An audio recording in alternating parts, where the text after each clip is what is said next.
नमस्कार मित्रों, आपका स्वागत है आपके अपने YouTube चैनल अभिषेक उपाध्याय 10 पर। तो इस वीडियो में हम शुरू करने वाले हैं सामान्य ज्ञान प्रश्नोत्तरी श्रृंखला की।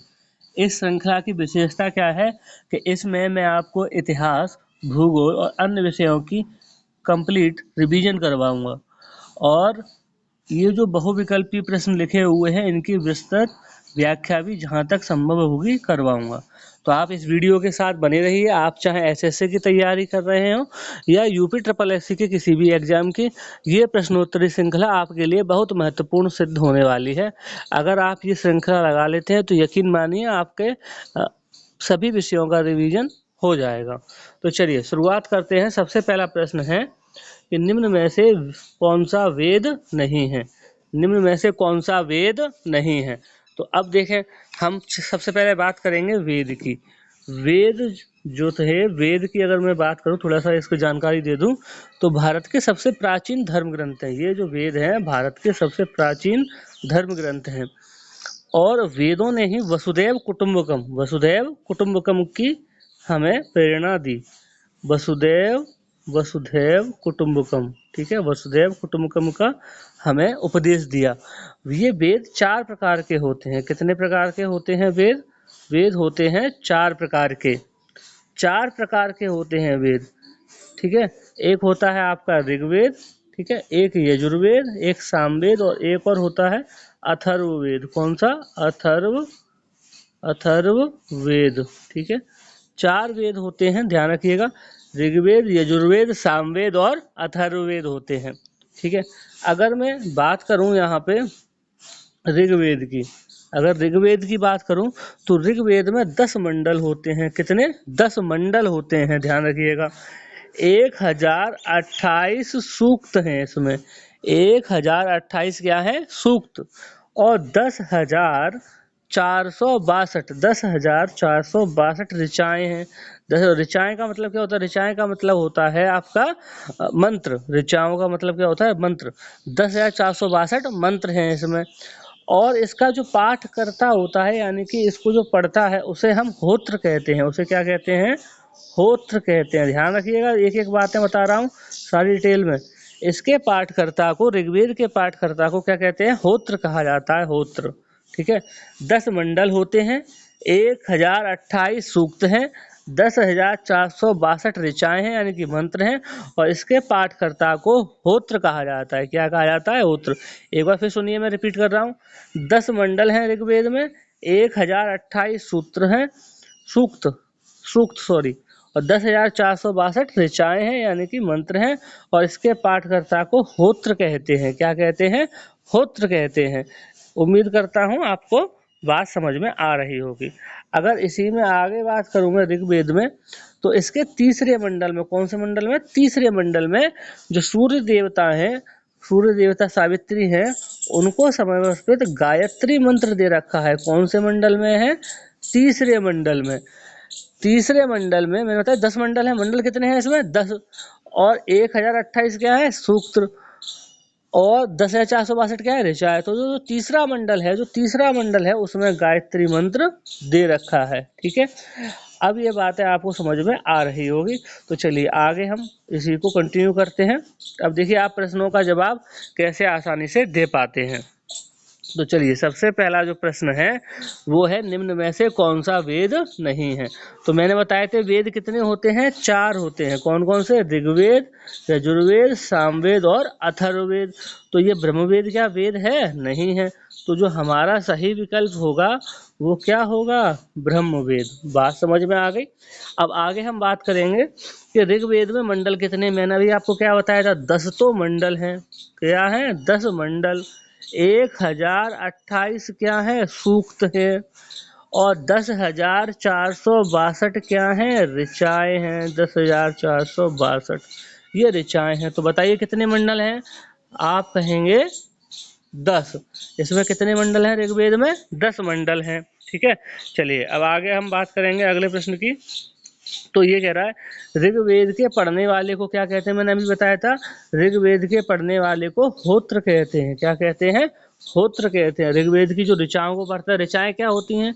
ऋचाएं होती हैं मंत्र। तो ऋग्वेद के मंत्रों को पढ़ने वाले ऋषि को होत्र कहते हैं। ठीक है, होत्र कहते हैं। अभी आपको बताया था कि ऋग्वेद में कितने मंडल हैं, याद करिए, रिपीट करिए जल्दी जल्दी।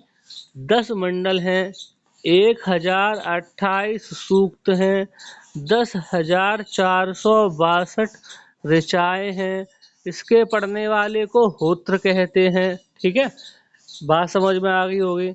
और तीसरे मंडल में सूर्य देवता सावित्री को समर्पित गायत्री मंत्र है। कौन से मंडल में? तीसरे मंडल में। ठीक है, चलिए अब आगे देखिए अगला प्रश्न।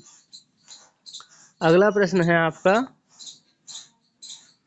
ऋग्वेद के कौन से मंडल में गायत्री मंत्र मिलता है? तो बताइए कौन से मिलता है? तीसरे मंडल में। तो इसका दूसरा विकल्प एकदम सही है। ठीक है, इतनी बात आपको समझ में आ गई होगी। चलिए अब हम बात करें आगे अगले। अभी तो मैंने आपको बताया था ऋग्वेद के बारे में, अब मैं आपको आगे बताऊंगा यजुर्वेद के बारे में। तो अब हम दूसरा हमारा जो वेद रहेगा वो रहेगा यजुर्वेद।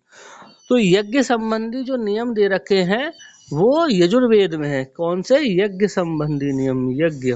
ठीक है, य से यजुर्वेद, य से यज्ञ। ठीक है, याद रख पाएंगे, यजुर्वेद में ही यज्ञ संबंधी नियम है। ठीक है, और यज्ञ में ही, इसमें ही बलिदान विधि, जो बलिदान देते हैं, बलि जो देते हैं, वो बलिदान विधि, उसका उल्लेख भी इसी में मिलता है। किस में मिलता है? हमारा बलिदान विधि का उल्लेख यजुर्वेद में। ध्यान रखिएगा, यज्ञ संबंधी नियम से मिलेंगे और बलिदान विधि का उल्लेख भी इसी में मिलेगा। अच्छा, जैसे ऋग्वेद के पाठकर्ता को होत्र कहते थे, इसके पाठकर्ता को क्या कहेंगे? तो इसके पाठकर्ता को कहते हैं हम अधर्व्यु। क्या कहते हैं? अधर्व्यु, अधर्वयु। ठीक है, अधर्व्यु कहते हैं। इसके पाठकर्ता को क्या कहा जाता है? अधर्व्यु कहा जाता है। दूसरी बात ये कि ये जो यजुर्वेद है ये गद्य और पद्य दोनों में है, यानी कि ये गद्य और पद्य दोनों में, पद्य जानते हैं, यानी कि ये लिटरेचर में भी है और पोइम की फॉर्म में भी है, दोनों फॉर्म में मिलता है यजुर्वेद। ध्यान रखिएगा, यजुर्वेद जो है वो यज्ञ से संबंधित है, बलिदान विधि का उल्लेख इसमें मिलता है, और इसके पाठकर्ता को अधर्व्यु कहते हैं, और ये गद्य और पद्य दोनों में मिलता है। तो यजुर्वेद के बारे में भी आपको समझ में आ गया होगा। क्या क्या पॉइंट याद रखने हैं? यज्ञ संबंधी नियम यजुर्वेद में, इसके पाठकर्ता को अधर्व्यु कहते हैं, ये गद्य और पद्य दोनों में मिलता है, और ये य से यजुर्वेद, य से यज्ञ, यज्ञ संबंधी नियम भी इसी में मिलेंगे। किससे? यज्ञ से संबंधित नियम भी इसी में मिलेंगे। किसमें? यजुर्वेद में। इतनी बात समझ में आ रही होगी। अब आप देखिए आप प्रश्नों का कैसे आसानी से जवाब देते हैं। तो सबसे पहला जो 5वें नंबर का प्रश्न आएगा आपका, वो आएगा, देखिए 5वें नंबर का जो प्रश्न है आपका वो है आपका, कौन सा वेद गद्य और पद्य दोनों में है? तो बताइए, अभी आपको बताया था गद्य और पद्य दोनों में कौन सा है, तो इसका कौन सा विकल्प सही है? दूसरा, यानी कि यजुर्वेद गद्य और पद्य दोनों में है। अगला 6वां प्रश्न क्या है कि यज्ञ संबंधी नियम किस वेद में है? बताइए, अभी बताया था किस में है? यजुर्वेद में। अब देखिए 7वां प्रश्न, यजुर्वेद के पाठकर्ता को क्या कहते हैं? अभी आपको बताया था, बताइए क्या कहते हैं पाठकर्ता को? पाठकर्ता को कहते हैं अधर्व्यु। होत्र किसको कहते हैं? होत्र कहते हैं ऋग्वेद के पाठकर्ता को, और अधर्व्यु यजुर्वेद के। देखो इसमें यह आ रहा है, यह से मतलब अधर्व्यु मतलब यजुर्वेद, ऐसे करके आप इसको याद कर सकते हैं। अगला प्रश्न क्या है? बलिदान विधि का उल्लेख, तो बलिदान विधि किसने बताई थी? यजुर्वेद में। मैंने यजुर्वेद में क्या क्या बताया था, एक बार रिपीट करिए, याद करते हैं इसको। यज्ञ संबंधी नियम, य से यजुर्वेद, य से यज्ञ, यज्ञ संबंधी नियम। ठीक है, और यज्ञ में ही क्या देते हैं? बलिदान, बलि देते हैं। तो बलिदान विधि का उल्लेख भी किसमें है? यज्ञ यजुर्वेद में है। और इसके पाठकर्ता को क्या कहते हैं? अधर्व्यु कहते हैं, अधर्व्यु। ध्यान रखिएगा। और ये गद्य और पद्य दोनों में है। कौन? यजुर्वेद। अब अगले वेद की बात करेंगे हम। तो अगला वेद है हमारा, और 9वां प्रश्न भी है। देखें अब अगला वेद और 9वां प्रश्न क्या है।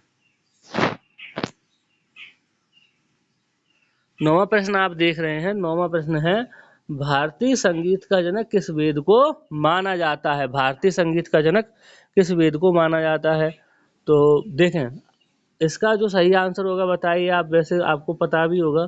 तो भारतीय संगीत का जनक माना जाता है सामवेद को। किसको? सामवेद को। चलिए और इसके बारे में कुछ बातें बताता हूँ मैं। साम का अर्थ होता है गान। साम का अर्थ क्या होता है? गान होता है, गान। ठीक है। और इसे भारतीय संगीत का जनक कहा जाता है। इसके पाठकर्ता को क्या कहते हैं? सामवेद के। जैसे ऋग्वेद का पाठकर्ता कौन था? होत्र था। यजुर्वेद का पाठकर्ता कौन था? अथर्वणीय था। तो सामवेद का पाठकर्ता कौन होगा? इसका पाठकर्ता होगा उद्रात्र। उद्रात्र, ध्यान रखिएगा, उद्रात्र होगा। तो सामवेद का पाठकर्ता को कहते हैं उद्रात्र। ठीक है। अब आगे हम बात करें ना इसी में अथर्ववेद की। तो अथर्ववेद क्या है? अथर्ववेद जो है आपका सबसे अंतिम वेद है। ठीक है। इसमें लगभग 731 मंत्र दे रखे हैं। अगर मैं बात करूं अथर्ववेद की, तो इसमें लगभग कितने मंत्र दे रखे हैं? 731 मंत्र हैं इसके अंदर लगभग। ठीक है। और 6000 पद्य हैं। और ये किससे संबंधित है? ये तंत्र मंत्र। किससे? तंत्र मंत्र और जादू टोना। तंत्र मंत्र और जादू टोना से संबंधित कौन सा वेद है? अथर्ववेद। जादू टोने से संबंधित मंत्र है हमारा अथर्ववेद। अथर्ववेद में ही जादू टोने के बारे में दिया गया है या बताया गया है। चलिए अब आप प्रश्नों को देखें, आप कितने आसानी से इनको कर पाएंगे। चलिए तो 9वां प्रश्न का आंसर क्या होगा? भारतीय संगीत का जनक कौन सा है? सामवेद। जादू टोने से किस वेद का संबंध है बताइए? जादू टोने से, जादू टोने से बताइए, जल्दी आंसर दीजिए। तो इसका सही विकल्प क्या है? चौथा, अथर्ववेद। क्या है? अथर्ववेद। अब चलिए अगला आते हैं पुराणों पे। पुराणों की संख्या कितनी है? तो चलिए यहीं पे बता दूं पुराणों के बारे में। तो पुराणों के बारे में बात करेंगे हम। तो जो पुराणों की संख्या है, देखो जैसे ऋग्वेद जो वेद है वो सबसे प्राचीन ग्रंथ है। ऐसे ही धार्मिक हिंदू जो ग्रंथ हैं उनमें पुराणों का भी महत्व है। तो उसमें जो पुराणों की संख्या है वो 18 पुराण है। कितने पुराण है? 18। और 18 पुराणों में जो सबसे पुराना पुराण है वो है मत्स्य पुराण। कौन सा? मत्स्य मत्स्य पुराण। ये मत्स्य पुराण जो है वो सबसे पुराना या सबसे प्राचीन और सबसे प्रामाणिक पुराण है। ठीक है। मत्स्य पुराण सबसे प्राचीन है और सबसे प्रामाणिक पुराण है। इतनी बात समझ में आ गई होगी। और पुराणों की संख्या है कितनी? 18। तो चलिए अब आगे प्रश्नों का आंसर देते हैं हम। ये प्रश्न है कि पुराणों की संख्या कितनी है? तो बताइए इसका कौन सा विकल्प सही होगा? अभी आपको बताया था पुराणों की संख्या कितनी है? 18। अच्छा, अब बात आती है कि निम्न में से किसमें चारों आश्रमों का, जो आपने पढ़े होंगे, वानप्रस्थ आश्रम, संन्यास आश्रम, गृहस्थ आश्रम, ठीक है, ब्रह्मचर्य आश्रम, ये जो 4 आश्रम थे, मैंने क्रम से नहीं बोले हैं, ध्यान रखिए, क्रम से नहीं बोले। इन आश्रमों के बारे में किसमें बताया गया है? तो इसका सही विकल्प है जावालोप निषद में। जावालोप निषद में, ये चौथा विकल्प इसका सही है। जो आपके ब्रह्मचर्य था, गृहस्थ था, वानप्रस्थ था, संन्यास था, अब ये मैंने क्रम से बोले, जो चारों आश्रम हैं वो जाबालोपनिषद में इसके बारे में बताया गया है। 4 आश्रमों के बारे में किसमें बताया गया है? जावालोप निषद में। जावालोप निषद में, ठीक है, जावालोप निषद में बताया गया है। अब आगे चलिए, आगे हम बात करते हैं। ये हम जो कर रहे हैं वो रिवीजन कर रहे हैं, ध्यान रखिएगा। और इसमें मैं कोशिश करूंगा कि आपका हर एक टॉपिक का लगभग पूरा कंप्लीट रिवीजन हो जाए। अगर ये वीडियो पसंद आ रही हो तो इसे लाइक ज़रूर करें, शेयर करें और चैनल को सब्सक्राइब करना ना भूलें। अब चलिए आगे हम बात करते हैं 13वां प्रश्न कि सती प्रथा का पहला लिखित उल्लेख किसमें मिलता है? तो अब हम जो बात करेंगे वो अभिलेखों की बात करेंगे। अभिलेख क्या होते थे? ध्यान रखिएगा, जो राजा महाराजा होते थे वो अपनी कोई भी घोषणा या कोई भी महत्वपूर्ण काम जो होता था वो या तो सिलपट्टों पर, यानी कि एक जो पत्थर सिल लेके आते थे और उसके ऊपर अंकित करवाते थे, जैसे आपने सिल पट्टिका लगी देखी होंगी रोड के सहारे, इस मार्ग का निर्माण ऐसे करके, और या किसी बड़े पत्थर पे कहीं ना कहीं वो अंकित करवाते थे। तो वो जो अभिलेख होते थे उनमें कुछ ना कुछ जानकारी दी रखी होती थी। तो जो सती प्रथा के बारे में पहला जो लिखित उल्लेख था वो भानुगुप्त का एरण अभिलेख था। वो क्या था? भानुगुप्त का एरण अभिलेख था, ध्यान रखिएगा, भानुगुप्त का एरण अभिलेख था।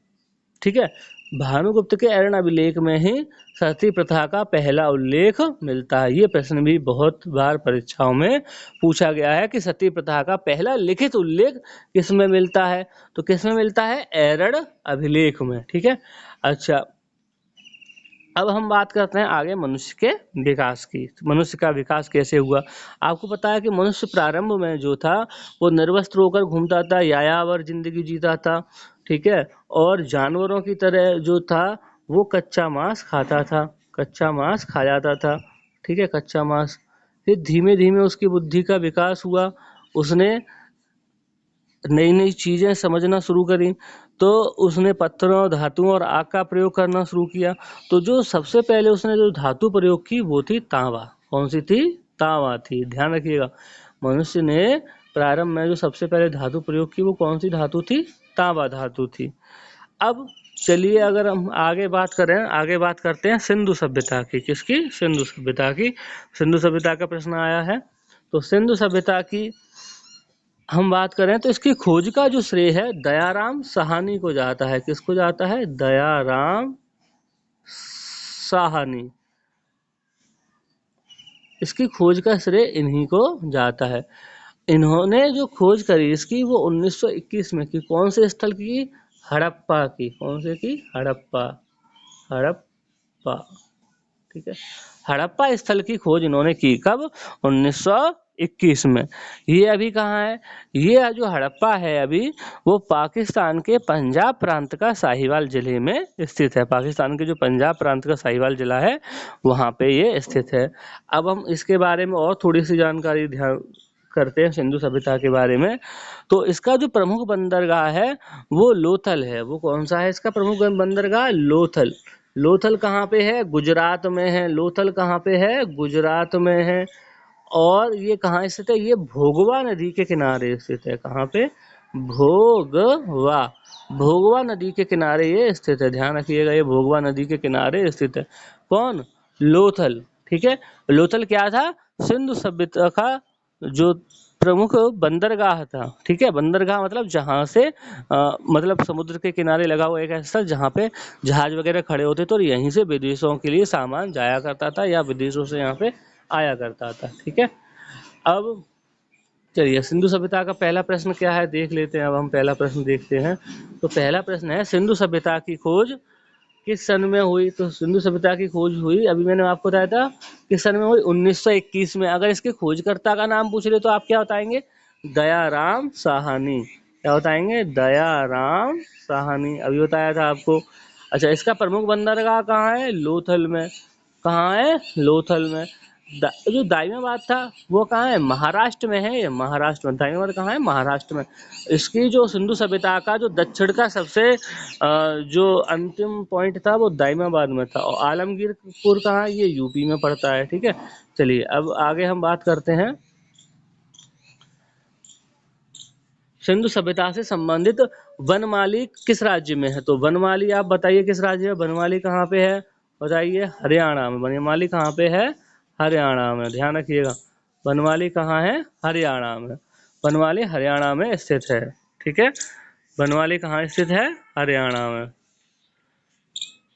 अब हम बात करते हैं सिंधु सभ्यता से स्थित स्नानागार कहाँ मिला? जो सिंधु सभ्यता है इससे संबंधित स्नानागार कहाँ मिला? तो ये स्नानागार हुआ या धन्यागार हुआ? धन्यागार, धन्यागार। धन्यागार जो मिला था ये दोनों ही मोहनजोदड़ो में मिले हैं। कहाँ पे मिले हैं? मोहनजोदड़ो में। चाहे तो स्नानागार पूछे, चाहे धन्यागार पूछे। तो स्नानागार मतलब स्नान करने की जगह, जहाँ पे स्नान किया, जैसे बाथरूम बोलते हैं। तो सबसे बड़ा जो स्नानागार मिला या धन्यागार मिला, धन्यागार मतलब जहाँ पे अनाज रखा जाता, धन्य अनाज। तो वो था मोहनजोदड़ो, ठीक है। और मोहनजोदड़ो का जो शाब्दिक अर्थ होता है वो होता है मृतकों का टीला। मोहनजोदड़ो का जो शाब्दिक अर्थ है वो क्या है? मृतकों का टीला। ध्यान रखिएगा, मोहनजोदड़ो का शाब्दिक अर्थ भी पूछ लेता है तो इसका अर्थ होता है मृतकों का टीला। अब ये कह रहा है वैदिक काल में अधन्या किसे कहा जाता था? अधन्या का मतलब है जिसका हम वध नहीं कर सकते, जिसे हम मार नहीं सकते, तो उसे अधन्या कहा जाता था गाय को। वैदिक काल में जो बहुत पूजनीय जानवर था या पशु था वो गाय थी, ठीक है, गाय थी, तो गाय को अधन्या कहा जाता था। अच्छा, अब अगली बात है कि सत्यमेव जयते कहाँ से लिया गया है? तो सत्यमेव जयते बताइए, बहुत फेमस प्रश्न है। कहाँ से लिया गया है? मुंडकोपनिषद से, मुंडकोपनिषद से, ठीक है। तो ये आपके 20 प्रश्न यहाँ पे फिनिश होते हैं। अब आगे के जो प्रश्न हैं वो आगे की श्रृंखला आप अगली वीडियो में देखेंगे। अगर ये वीडियो आपको पसंद आई हो तो इसे लाइक करें, शेयर करें और चैनल को सब्सक्राइब करना न भूलें। आपका बहुत बहुत धन्यवाद।